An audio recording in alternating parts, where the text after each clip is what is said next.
Si tu veux la tranquillité, tais-toi et élimine ces 10 choses de ta vie en silence. Tu veux la tranquillité. Mais regarde-toi, tu passes ton temps à parler, à t'expliquer, à vouloir être compris. Tu veux convaincre, corriger, commenter. Et tu crois que tout cela va t'apaiser. Tu crois que tu dois encore dire quelque chose pour que ça s'arrête. Mais non. Tu alimentes le feu que tu dis vouloir éteindre. La vérité, c'est que tu cherches la paix dans les endroits mêmes où elle ne peut pas exister. Les conflits, les attentes, les mots inutiles. Tu crois que le problème vient des autres, des circonstances, des injustices.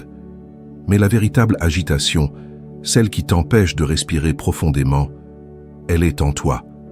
Et tu l'entretiens, chaque jour, sans le savoir. Si tu veux la tranquillité, tais-toi et élimine ces 10 choses de ta vie en silence. C'est simple. Pas facile, mais simple. Tu veux aller mieux? Commence par enlever, pas ajouter. Retire ce qui pèse, supprime ce qui te tire vers le bas. Et surtout, apprends à ne pas répondre. Tu n'as pas besoin d'avoir toujours raison. Tu n'as pas besoin de tout comprendre. Tu n'as pas besoin d'être entendu. Tu as juste besoin de te libérer. Et parfois, cette libération commence par un choix très simple, te taire. Ce que tu vas entendre ici, ce n'est pas une leçon, c'est un miroir. Et si tu te regardes avec honnêteté, tu verras ce que tu peux enfin laisser derrière toi. Alors, écoute jusqu'au bout, pas pour moi, pour toi. Parce que ce que tu n'élimines pas aujourd'hui continuera de te voler ta tranquillité demain. Tu es sur notre chaîne, les méditations stoïciennes. Si cette voix résonne en toi, abonne-toi pour ne pas perdre le fil. Commente ce qui t'a touché et partage cette parole avec un autre cœur qui n'en peut plus de faire semblant. Commençons par le premier fardeau, le besoin de convaincre. Tu veux être compris, c'est humain. Tu veux que l'autre saisisse ce que tu ressens, ce que tu vis, ce que tu penses. Mais très vite, ce besoin devient poison. Tu insistes, tu expliques encore, tu cherches les bons mots. Et plus tu t'épuises à convaincre, plus tu t'éloignes de toi. Cléante de Knossos, l'un des premiers héritiers de Zénon, disait que celui qui s'accorde avec sa propre âme n'a plus besoin de chercher cet accord chez les autres. Et pourtant, chaque jour, tu t'exposes à ce regard extérieur qui juge, qui filtre, qui interprète. Tu veux leur faire comprendre. Mais eux ne voient que ce qu'ils peuvent ou veulent comprendre. Il y a dans le besoin de convaincre une forme cachée de peur, peur d'être seul avec ta vérité, peur que ton silence soit pris pour une faiblesse, peur que ton absence de réponse soit vue comme une défaite. Alors tu parles, tu justifies, tu défends ton territoire invisible. Mais ce territoire, c'est toi qui l'abandonnes à chaque mot de trop. Tu te souviens peut-être de cette dispute, une de celles où tu t'es dit « je vais lui faire comprendre ». Tu as insisté. Tu as voulu qu'il ou elle reconnaisse ton intention, ta blessure, ta sincérité. Et à la fin, rien. Juste plus de fatigue, plus de tension. Et ce goût amer, celui de ne pas avoir été entendu, malgré tous les efforts. Musonius Rufus, sage de Rome et maître exigeant, affirmait que le sage ne cherche pas à l'emporter dans la parole, mais à se libérer de la nécessité de parler. Ce qu'il faut lâcher ici, ce n'est pas ta voix, mais ta volonté de la faire prévaloir. Ce que tu crois clarifier, tu l'embrouilles souvent davantage, et ce que tu crois réparer, tu l'abîmes en insistant. Ce besoin de convaincre est un piège subtil. Il te donne l'illusion d'être actif, alors qu'il te décentre. Il t'arrache à toi-même, t'oblige à adapter ton discours, à jouer des rôles. Et plus tu ajustes ton langage pour l'autre, plus tu trahis ce que tu ressens vraiment. Alors cesse, ne réponds pas, ne te débats pas. Si ce que tu dis est juste, le silence l'enracinera. Si ce n'est pas le bon moment, les mots ne feront qu'aggraver. Retiens-toi. Ne t'efface pas, mais retire-toi. Avec calme. Tu ne leur dois pas ta clarté. Tu ne dois la vérité qu'à toi. Car parfois, la plus grande force n'est pas dans la voix qu'on impose. Elle est dans le silence qu'on choisit. Passons maintenant au deuxième fardeau, l'attente de reconnaissance. Tu fais des efforts, tu donnes, tu t'appliques. Parfois même, tu te sacrifies un peu. Et au fond, tu espères qu'on le verra, qu'on le dira, qu'on le reconnaîtra. Mais quand rien ne vient, pas un merci, pas un regard, pas même une simple attention, quelque chose en toi se serre. Tu te demandes, à quoi bon? Zénon de Kition, le fondateur du stoïcisme, rappelait que l'homme libre est celui qui agit selon la vertu, non pour les applaudissements. Mais dans la réalité, tu attends. Tu attends qu'on remarque ton silence, ta patience, ton implication. Tu attends qu'on valide ce que tu es. Et pendant ce temps-là, tu restes suspendu aux autres. Ce besoin de reconnaissance, tu ne l'as pas choisi. Il s'est glissé en toi tôt, dans l'enfance, souvent. Là où un sourire, une note, un compliment était la seule preuve que tu comptais. Alors, tu as appris à mériter l'amour. Et aujourd'hui encore, tu continues de tendre la main pour qu'on dise « tu as bien fait ». Tu es quelqu'un de bien. Il y a cette scène que tu connais, peut-être hier. Tu as fait quelque chose de juste, de grand même, en silence. Et au lieu de te sentir fier, tu as regardé autour de toi, discrètement. Rien. Personne n'a vu. Et cette absence-là t'a blessé plus que tu ne l'avoueras. Cléante, dans ses fragments transmis par Stobé, affirmait que celui qui vit selon la nature ne dépend d'aucun regard, car sa récompense est d'avoir agi selon ce qu'il devait faire. Tu n'as pas à être vu, tu as à être vrai. Et parfois, cela signifie disparaître un moment aux yeux du monde pour mieux apparaître aux tiens. Ce qui te tourmente, ce n'est pas le manque d'amour. C'est l'illusion qu'il faut mériter ta place, que ton existence a besoin de justification extérieure. Mais tu n'as rien à prouver. La simple cohérence entre ton cœur et ton geste suffit.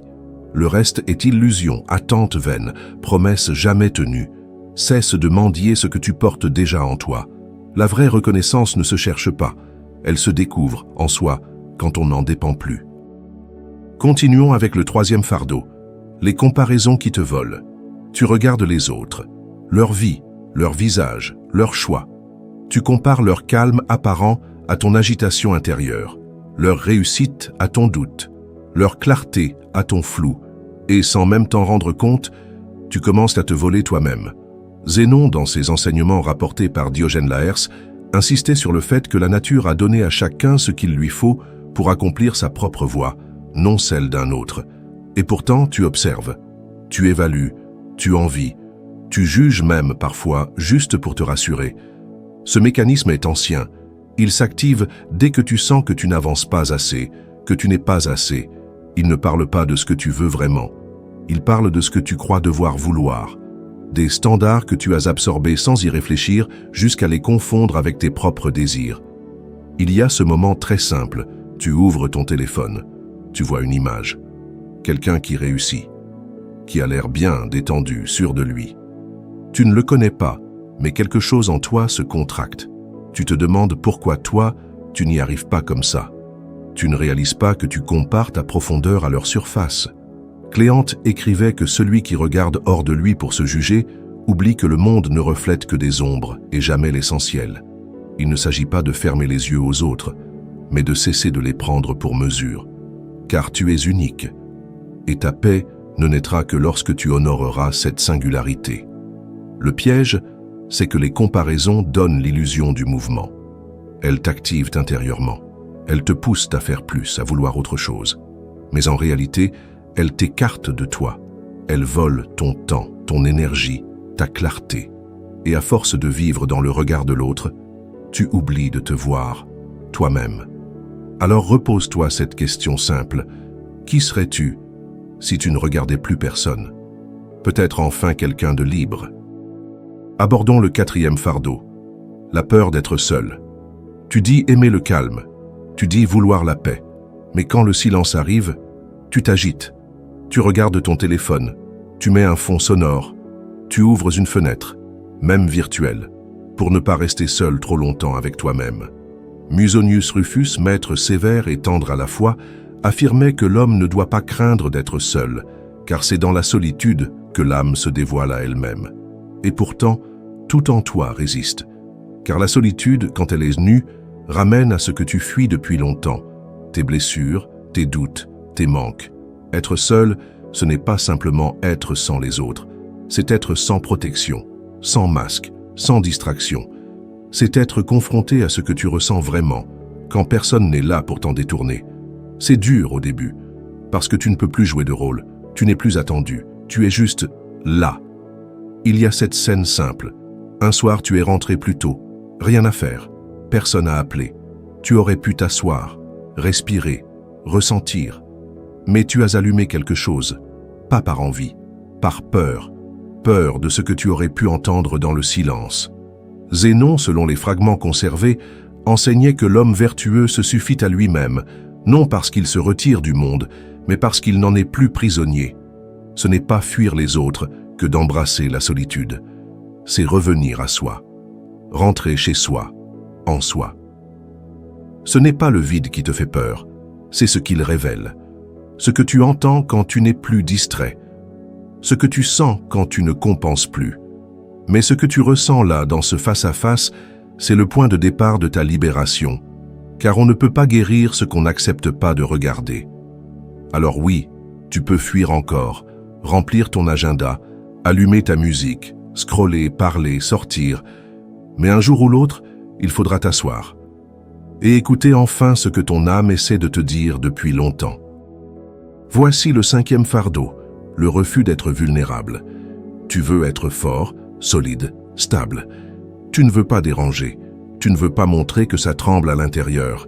Alors tu souris, tu maîtrises, tu dis que ça va, même quand ça ne va pas. Et à force, tu t'étioles de l'intérieur. Musonius Rufus, qui enseignait à ses disciples la fermeté autant que la tendresse du cœur, rappelait que celui qui s'interdit de pleurer se condamne à ne jamais comprendre la souffrance d'un autre. Mais dans ce monde qui valorise la maîtrise, tu as confondu la vulnérabilité avec la faiblesse. Tu préfères serrer les dents que demander de l'aide. Tu préfères te taire que dire « je ne sais pas, je n'y arrive pas, j'ai peur ». Parce que tu as appris qu'être vulnérable, c'est perdre du pouvoir, c'est s'exposer, c'est risquer de ne pas être respecté. Mais en réalité, c'est l'inverse. C'est en t'ouvrant que tu retrouves ton humanité. Souviens-toi de ce moment où tu aurais pu parler, où tu aurais pu dire la vérité, dire ce que tu ressentais vraiment. Et tu ne l'as pas fait. Tu as souri, fait semblant, haussé les épaules. Et ensuite, tu es parti avec ton poids, plus lourd encore parce qu'invisible. Cléante, dans ses fragments oubliés, affirmait que le courage du sage n'est pas dans la dureté de son visage, mais dans la capacité à ne pas se fuir lui-même. Ce que tu refuses de montrer, c'est ce que tu as de plus précieux. Ce que tu caches est souvent ce qui pourrait créer le lien. Refuser la vulnérabilité, c'est se priver d'un langage profond. C'est vivre en surface. C'est bâtir des murailles si épaisses qu'un jour, tu ne peux même plus en sortir. Et ce jour-là, tu ne seras plus fort. Tu seras seul, coupé et vide. Alors, laisse-toi trembler. Dis ce que tu n'as jamais dit, pas à tout le monde, pas partout, mais au bon moment, au bon cœur. Tu verras, ce que tu crois fragile est peut-être ce qui te sauvera. Regardons le 6e fardeau, le ressentiment silencieux. Tu ne cries pas, tu ne claques pas les portes, tu fais bonne figure, mais au fond, il y a quelque chose qui reste, une parole blessante, un geste oublié, une injustice que tu n'as jamais vraiment digérée. Tu l'as enfouie, c'est vrai, mais elle continue de t'empoisonner. Cléante, maître du contrôle de soi, écrivait que le poison des blessures passées ne cesse jamais d'agir tant qu'on continue de le garder à l'intérieur. Tu ne réagis pas, tu dis que ce n'est rien, tu passes à autre chose, mais ton corps se tend, ton cœur se ferme, et ton silence devient lourd comme une pierre. Le ressentiment, ce n'est pas la colère visible, c'est la colère figée, celle qu'on garde pour ne pas abîmer les liens, pour ne pas créer de drame. Mais en vérité, ce silence détruit tout autant. Il détériore la confiance, déforme la mémoire, alourdit chaque nouvelle relation avec les restes de la précédente. Il y a cette scène que tu rejoues parfois dans ta tête, une scène ancienne. Un moment où tu aurais voulu dire non, où tu aurais voulu crier ton désaccord, mais tu as fait semblant. Et depuis, quelque chose en toi reste bloqué à cet endroit-là. Zénon, dans les leçons transmises à ses élèves, insistait. Il ne suffit pas de ne pas haïr en apparence. Il faut ne pas laisser la haine dormir au fond de soi. Et le ressentiment, c'est exactement cela. Une haine endormie qui ne dit pas son nom, mais qui te ronge. Tu crois que garder pour toi ce que tu ressens te rend sage, calme, adulte. Mais non, ce n'est pas de la maîtrise, c'est de l'accumulation. Et tout ce qui s'accumule finit un jour par déborder, parfois en silence, parfois en maladie. parfois dans une explosion que tu ne comprendras même pas. Alors, ouvre, pas pour accuser, pas pour rejeter, mais pour sortir ce qui n'a plus lieu d'être en toi. Ce n'est pas un combat que tu dois mener, c'est un poison que tu dois laisser couler hors de toi. 7e fardeau à éliminer, l'image que tu veux préserver. Tu veux que l'on te voie comme quelqu'un de solide, de fiable, de calme peut-être, ou de courageux. Tu veux que ton apparence raconte une histoire maîtrisée, même si, à l'intérieur, tout vacille parfois. Musonius Rufus, dans ses dialogues sur la vertu, rappelait que celui qui travaille plus à paraître qu'à être s'épuise à jouer un rôle qu'il ne maîtrise jamais complètement. Et toi, combien d'efforts fais-tu chaque jour pour maintenir ton image, au lieu de simplement vivre ce que tu es? Ce masque que tu portes, tu ne l'as pas inventé pour mentir. Tu l'as construit pour survivre, pour t'adapter, pour protéger ce qui est fragile en toi. Mais à force de t'y accrocher, tu as fini par croire qu'il te définit. Tu ne sais plus ce que tu ressens vraiment, parce que tu es trop occupé à montrer ce que tu crois devoir ressentir. Tu vois cette situation? Celle où tu as dit « ça va », alors que non. Où tu as ri pour ne pas déranger. Où tu as joué le rôle attendu, l'ami rassurant, le collègue stable, l'enfant parfait.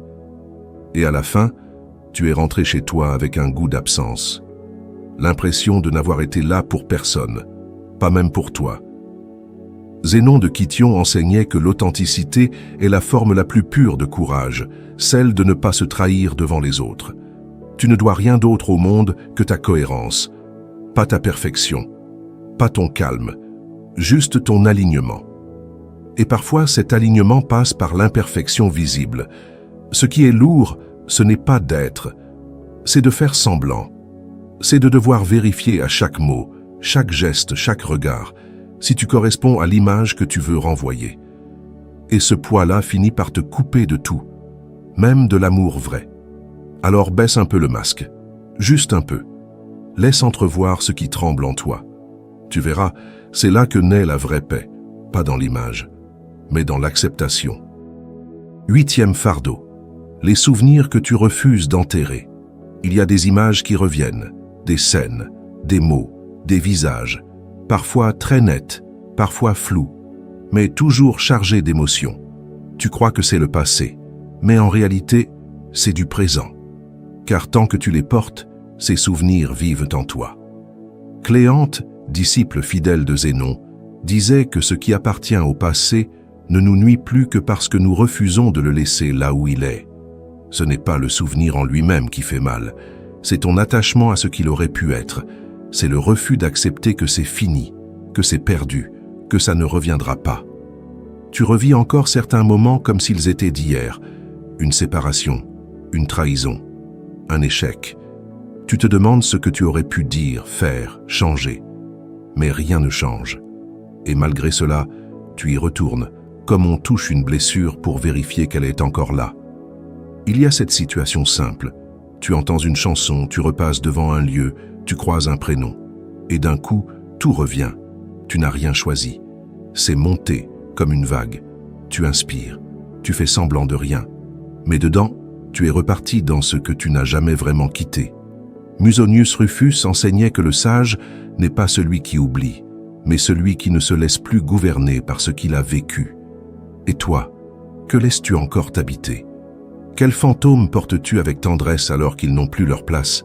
Ce n'est pas un devoir d'oublier, c'est une nécessité de trier. Ce que tu refuses d'enterrer te maintient dans une boucle, et cette boucle te prive du présent. Elle occupe ton attention, ton cœur, ton énergie. Tant que tu regardes derrière, tu ne vois pas ce qui est là, devant toi. Alors oui, il est temps de laisser partir, de faire le deuil, pas seulement des autres, mais de la version de toi qui espérait encore changer ce qui est déjà passé. Enterre ce souvenir et regarde ce qui pousse enfin dans le silence. 9e fardeau, la peur du vide. Tu remplis tout, ton temps, ton espace, ton esprit. Il faut toujours une chose à faire, à prévoir, à commenter. Tu crains l'instant nu, celui où rien ne se passe, celui où il ne reste que toi, face à toi. Zénon de Kition enseignait que le vide que l'on fuit est souvent l'espace où la vérité commence à émerger. Mais tu fais tout pour ne pas le rencontrer. Tu t'en protèges avec des écrans, des pensées, des mots, comme si ce silence-là allait t'avaler. La peur du vide, ce n'est pas la peur du rien, c'est la peur de ne plus être défini, de ne plus exister à travers ce que tu fais, ce que tu dis, ce que tu ressens. Et sans ces repères, qui es-tu? Tu n'as pas de réponse. Et cette absence de réponse te terrifie. Souviens-toi d'un week-end sans obligation, d'un moment rare où tu aurais pu simplement t'arrêter. Mais non, tu as rangé, déplacé, consulté, comblé. Et à la fin, tu n'étais pas apaisé. Tu étais vidé, d'avoir fui le vide. Cléante disait que le sage ne craint pas le silence, car il sait qu'il est le seuil de toute transformation. Et c'est bien ce que tu redoutes, pas le silence lui-même, mais ce qu'il pourrait révéler, ce qu'il pourrait faire tomber, ce qu'il pourrait transformer en toi. Le vide est inconfortable, parce qu'il t'oblige à arrêter, à ne plus faire, à ne plus prouver. Il te dépouille de tout ce qui te rassure. Et pourtant, c'est là que naît la paix, pas dans ce que tu ajoutes, mais dans ce que tu retires, ce que tu laisses mourir. Alors, essaie. Juste un instant. Ne comble pas, ne consulte pas, ne cherche pas. Reste dans le vide. Et tu verras que ce que tu croyais être un manque était en réalité un espace. Enfin, le 10e fardeau, l'agitation intérieure. Tu pourrais être tranquille. Tu es chez toi, il ne se passe rien. Et pourtant, à l'intérieur, ça tourne. Tu penses à demain, à hier. Tu passes d'un doute à une envie, d'un souvenir à un projet. Tu es là, mais jamais vraiment là. Cléante, le stoïcien du silence profond, disait que le tumulte le plus dur à calmer n'est pas celui du monde, mais celui du cœur sans discipline. Et tu le sais, ce qui t'épuise, ce n'est pas ce que tu fais, c'est ce que tu ressasses. Tu veux t'arrêter, mais ton esprit saute d'un sujet à l'autre. Tu veux respirer, mais tu es pris dans un mouvement invisible. Tu veux dormir, mais tu es encore en train de discuter dans ta tête avec quelqu'un qui n'est même pas là. Tu connais ce moment. Le soir, tu es allongé, les lumières sont éteintes. Tout est calme autour de toi. Mais en toi, c'est l'agitation. Et tu ne comprends pas pourquoi. Tu n'as rien à régler, rien à fuir. Mais ton mental, lui, ne sait plus se taire. Musonius Rufus, en parlant de paix intérieure, disait que la confusion intérieure vient de l'oubli de ce qui dépend vraiment de nous. Et c'est ça.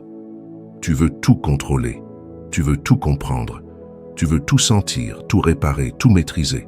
Mais tout ne dépend pas de toi. Ton agitation vient de ton refus de lâcher, de cette tension constante vers l'après, vers l'ailleurs. Elle te donne l'impression d'être vivant, actif, maître de ton destin. Mais en réalité, elle te coupe de tout. Elle fait de toi un passager qui ne cesse de courir à l'intérieur d'un train déjà lancé. Alors, arrête, ralentis, respire, laisse les choses être ce qu'elles sont. Et si tu sens encore du mouvement en toi, ne le combats pas, observe-le, puis laisse-le passer, comme une vague, comme un souffle, comme tout ce qui n'a pas besoin de durer.